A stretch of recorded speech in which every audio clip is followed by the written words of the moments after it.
안녕하세요. 권중광TV의 권중광입니다. 걸레 스님하고 이름이 같은 권중광 중광입니다. 오늘은 11월 30일 화요일입니다.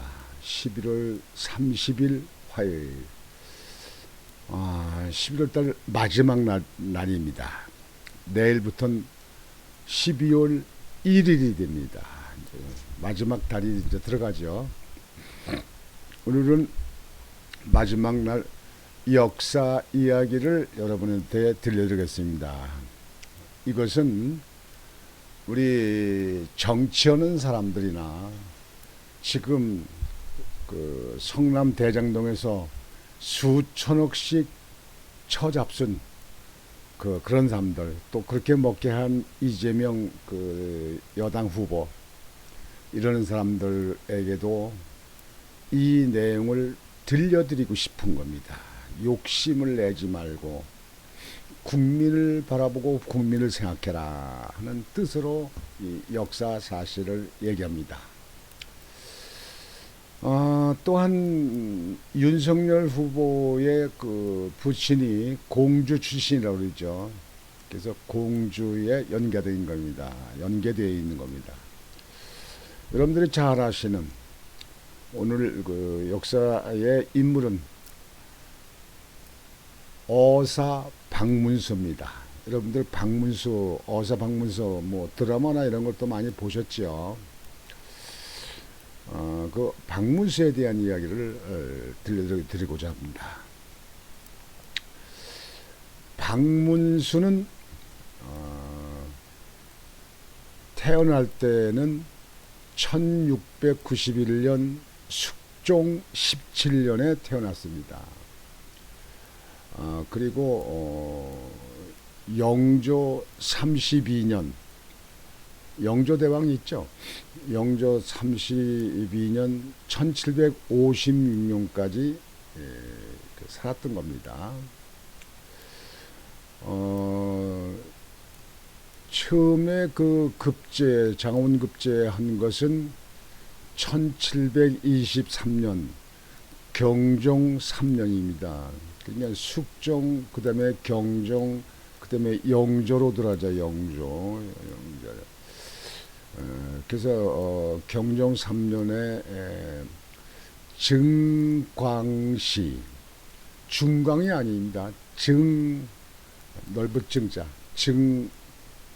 넓을 광자, 증광시 병과 16에 급제가 됐습니다. 암행어사를 했다는 것은 영조 시대입니다. 1723년 조선왕조 3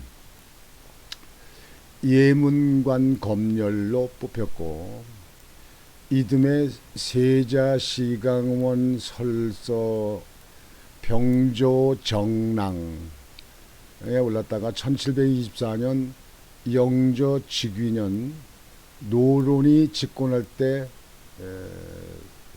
직을 박탈당했습니다. 삭직했습니다. 36세 1727년에 정미환국으로 소론이 기용되자 사서의 등용, 영남 암행어사로 파견되고, 이 인좌의 난이 일어나자 사로도순문사 오명항의 종사관으로 출전, 전공을 세워 1728년 경상도 관찰사에 발탁되었습니다. 문무공신 2등에 책록되고 영성군에 봉하여졌다. 영성군으로 봉했습니다. 영조시대 39대 1730년 대사성, 대사건, 도승지를 역임하였으며 충청도의 암행어사로 기민의 구제에 힘썼다. 48세 1739년 함경도 관찰사가 되었고, 1741년 어영대장을 역임하였으며 함경도의 진휴사로 나아가 경상도의 곡식 1만섬을 실어다 기민을 구제하며 송덕비를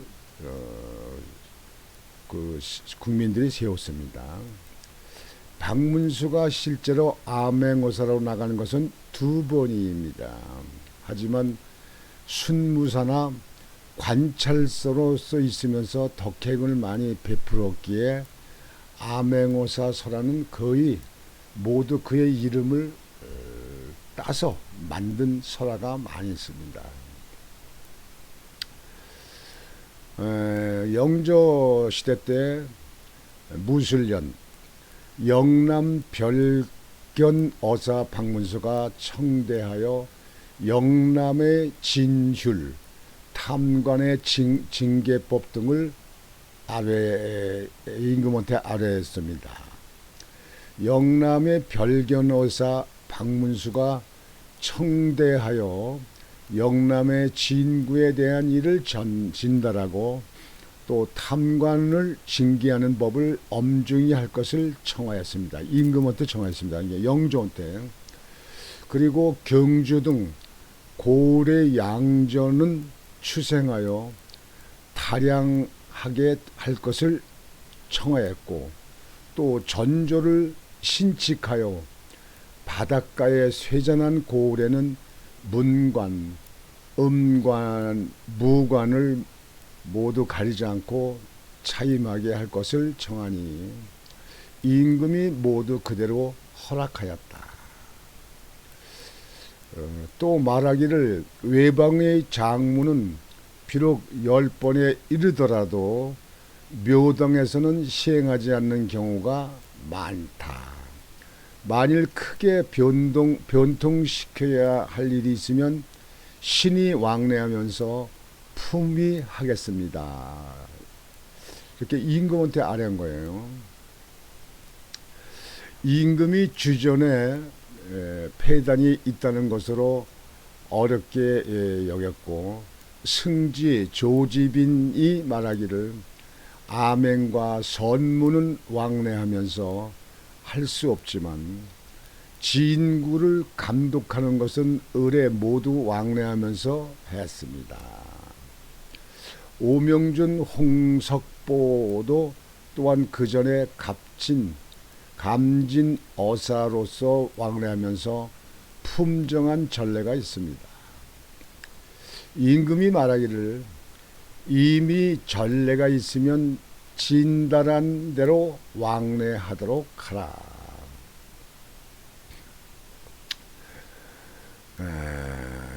이렇게 이제 임금하고 이제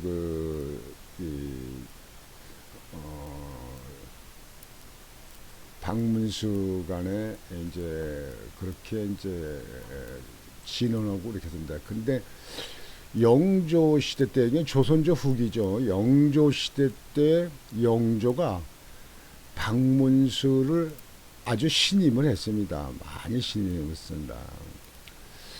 물론 그 당시 소론에 있었고 노론이 강하기 때문에 핍박도 많이 받았어요.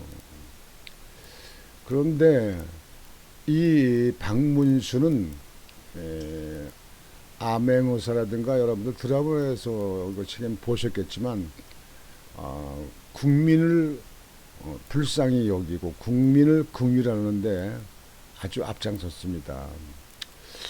옛날에는 다 천수답이기 때문에 이 수로 개설이 안 됐기 때문에 천수답이기 때문에 비가 와야만 모를 냅니다. 그래서 가물면 그때 옛날에는 뭐 2년도 가물고 3년도 가물던 해가 있었어요. 이게. 그래서 곡식이 잘할 수가 없죠. 그러면 농사 짓던 사람들이 세금도 못 내고 또 먹을 양식도 없고 이렇게 굶게 되죠. 굶어 죽게 되고 막 그러잖아요. 그럴 적에 정부에서 구실미를 풀어서 그 숙련 들어서 굶어 죽는 사람들을 구제하고 이렇게 하는 일을 했습니다. 어떤 때는 박문수가 자기 재산을 다 털어서 그래서 그 가난한 그 국민들에게 그 농민들에게 구일비를 풀고 이렇게 했던 경우도 나와 있습니다. 그러니까 박문수는 욕심을 내지 않고 탐관오리를 찾아서 벌하고 그리고 어려운 사람들을 도와주는 그런 아주 존경 그 당시 존경받는 선비의 상을 가지고 있었습니다. 이게. 그 가뭄이 그 당시는 참 심했죠. 저도 어릴 적에 그러니까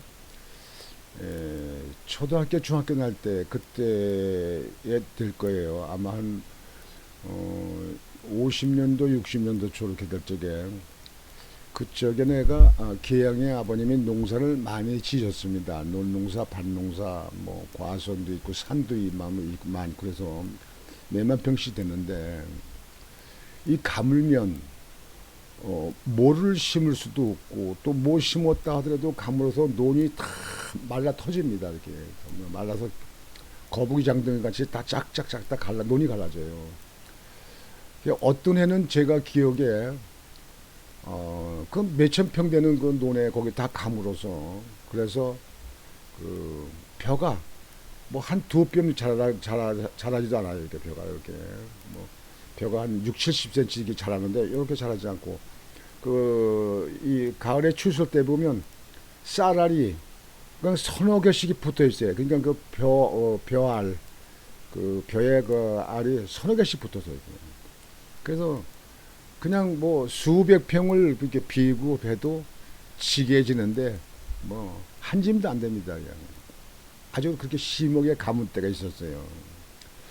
그래도 우린 그 문전 앞덕 그 우물 동네 그 공동 우물 있는 데서 물 내려가는 데가 논이 있는 데가 있어가지고 거기는 가물어도 물을 내서 농사를 제대로 수확하는 그런 데도 있습니다. 그래서 이제 수확은 그렇게 하고 그렇게 되지 않은 그 덜역에 있는 덜역에 있는 논에는 가물면 추수가 안 됩니다. 아무것도 안 됩니다. 그 당시엔 비료도 없었어요. 그 지금 하얀 그 질소비료 요즘에 많이 쓰죠. 그런 것도 없습니다. 그래서 퇴비를 해서 풀벼다가 퇴비를 해서 퇴비를 좀 깔고 그러는데 그것이 곡식이 되질 않았습니다. 이게. 그러니까 옛날 그때 박문수 어사 박문서가 있을 시대만 하더라도 그렇게 가문적이 많았다는 거예요. 역사 기록을 보면.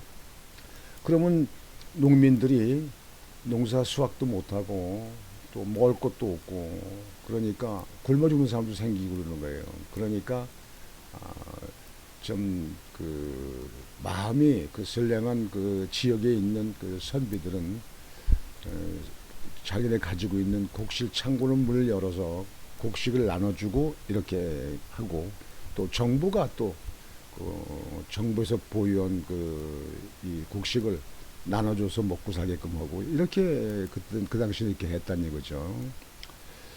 근데 이 박문수가 욕심이 없이 어사로 있으면서 나라를 위해서 나쁜 탐관오리는 벌을 주고 징계하고 또 선량한 사람들에겐 도와주고 이렇게 하는 일을 많이 했습니다.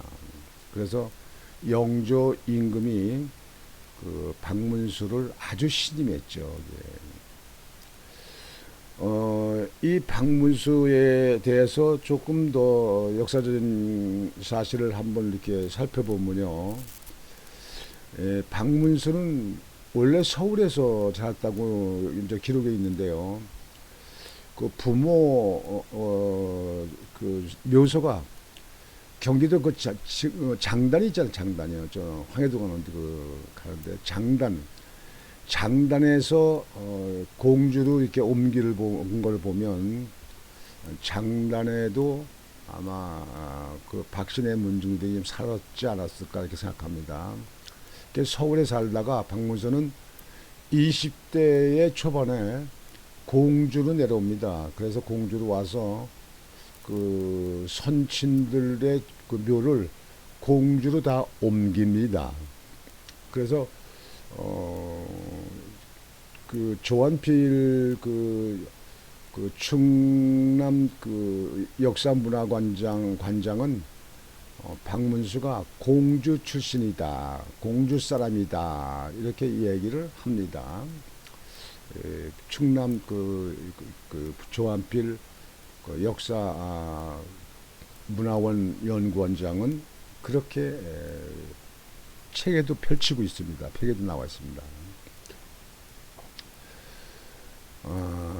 그래서 박문수는 공주 사람이다 이렇게 나와 있고, 부친 등의 묘를 옮기기 위해서 공주와 처음으로 인연을 맺었고, 벼슬길에 오는 30대 초반 공주로 이사를 한 뒤 약 30여 년의 관직 생활 대부분을 공주에서 했답니다. 박문수는 공주집은 공주여종, 지금 그 교동 앞에 교동 공주여종 정문 부근에 있었다고 합니다. 공주향교 부근으로 당시 동네 이름은 공산현, 남부면, 향교동, 금리라고 합니다. 이들을 비롯해 손자, 종손, 현손 등의 후대까지 공주 교동집은 유지되고 있었는데, 이는 당시 호족단자, 준호구 등 호족 자료로 나와 있는 것으로 증명을 하고 있다 이렇게 말을 하고 있습니다.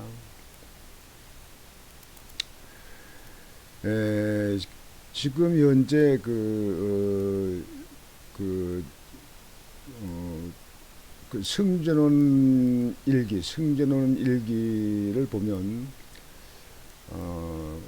공산지, 충남 향토지, 공주시지 등의 문헌을 참고로 정리한 자료에 따르면 박문수가 공주와 인연을 맺은 것은 22살 때 조부, 백부, 부친의 묘자리를 공주로 옮긴 것은 작은 할아버지 박진의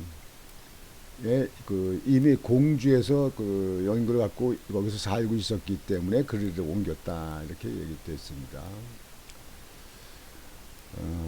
여기서 이제 여러분들이 대체적으로 이렇게 아시겠는데, 공주시 웅진동에는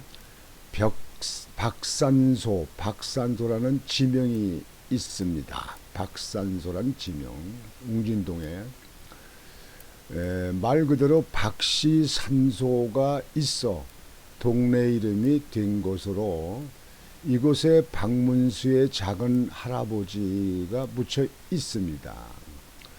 웅진동 박산소의 옛 지명은 공주 주외면 용당리이고, 박신이 동몽교관을 지냈고 그의 후손들을 교관공파로 부르고 있습니다. 담양 부사를 지낸 손자 박영수의 묘도 박산소에 있습니다. 하지만 삼척 부사를 지낸 증손자 상령부터 후손들이 공주 무릉동으로 옮겨서 세거하고 그곳에 묻혀 있습니다.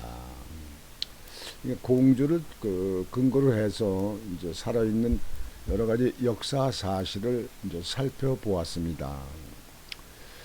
여기서 지금 현재 오늘 박문수를 시청자 여러분에게 소개하는 것은, 여러분들이 뭐 박문수 너무나 잘 아실 텐데, 이 시대에 사는 정치인들이 좀 듣고 보고 배워라. 물론 정치하는 사람들도 박문수에 대한 뭐 역사적인 사실을 아마 알 만큼 다 알겠죠. 그런데 그걸 까먹고 살죠. 정치 지도자라고 하는 사람들은요, 국민을 우선적으로 생각하고 국민들이 편안하고 행복하게 살 수 있게 도와주는 것이 정치인들의 목적이고 정치인들이 할 일입니다.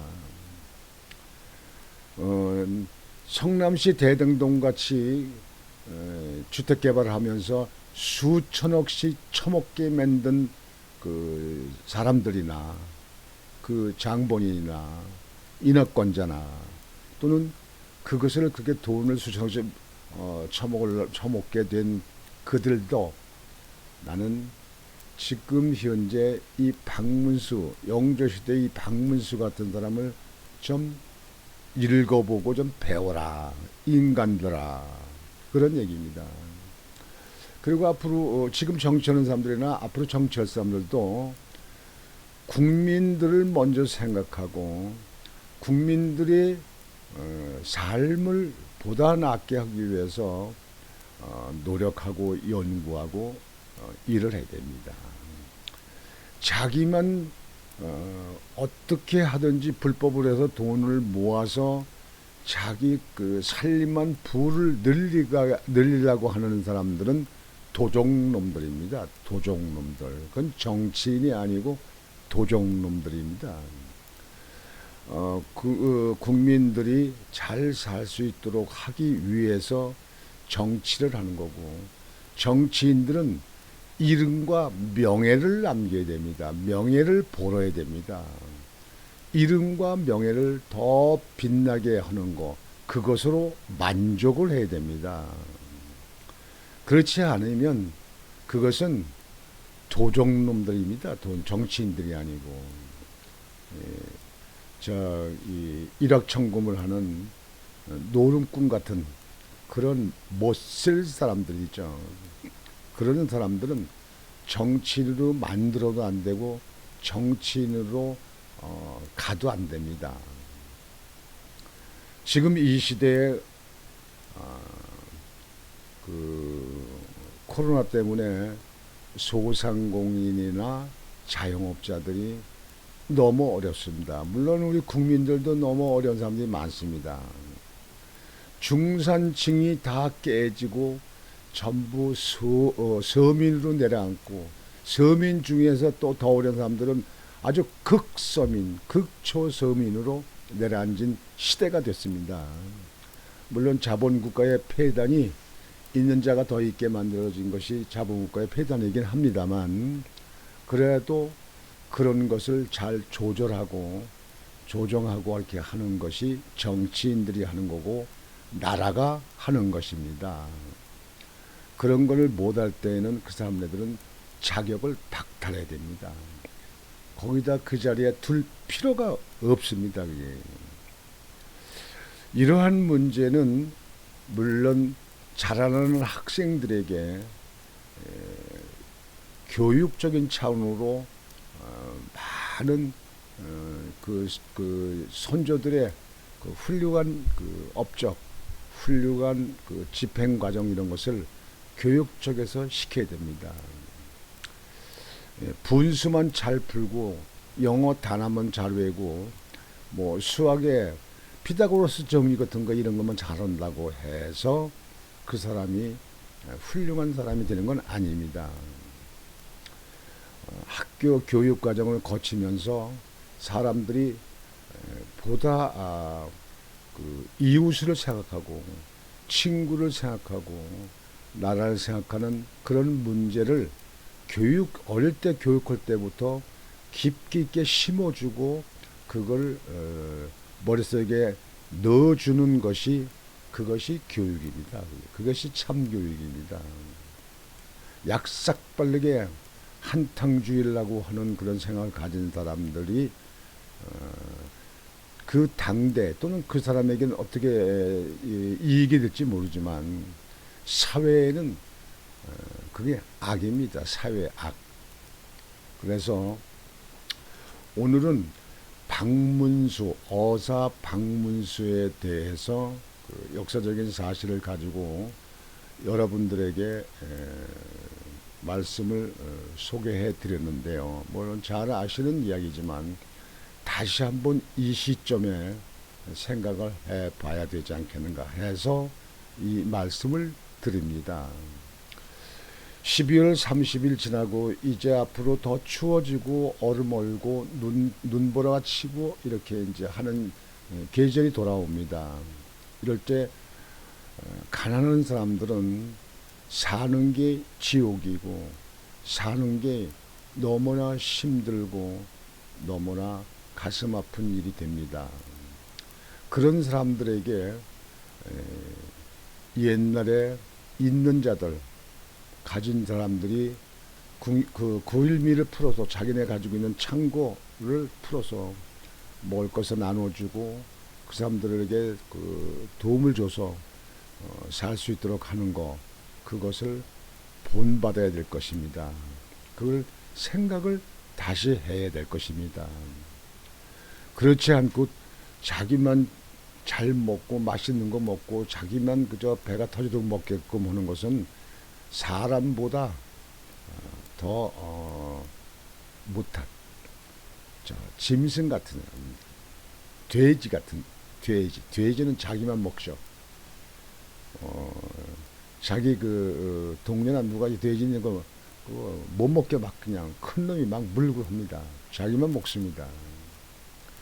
그래서 이 나라가 정말 선조들이 잘했던 선조들이 본보기가 됐던 것을 다시 상기하면서 우리나 우리 이웃 또는 우리 자손들이 그렇게 이웃을 내 몸같이 생각하는 그러한 계기가 되어야 된다고 생각해서 박문수의 그 이상적인 그 정치 형태 또 이상적인 그 베품 이런 거를 여러분에게 소개를 해드린 것입니다.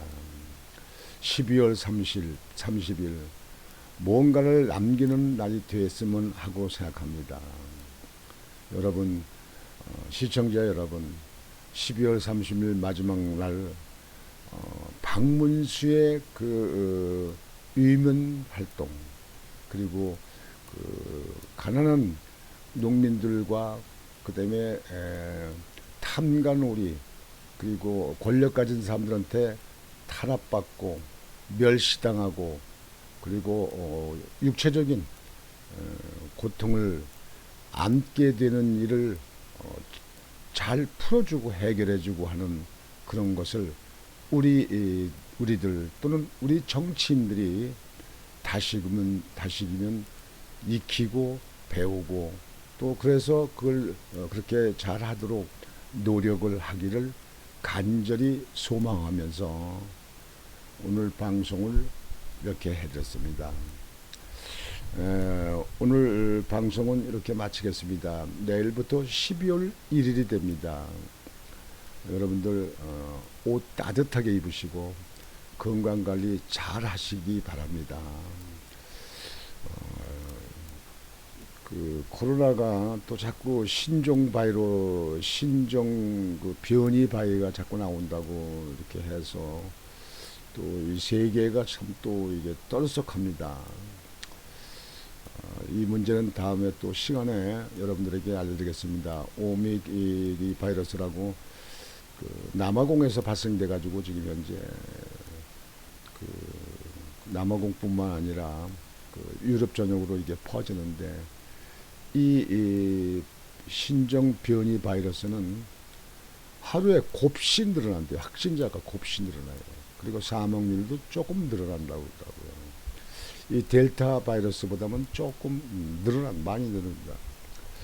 하여튼 어찌됐든지 여러분들 건강관리 잘 하시고 12월을 맞으시기 바랍니다. 오늘 방송은 이것으로 마치겠습니다. 여러분 또 뵙겠습니다. 안녕히 계십시오.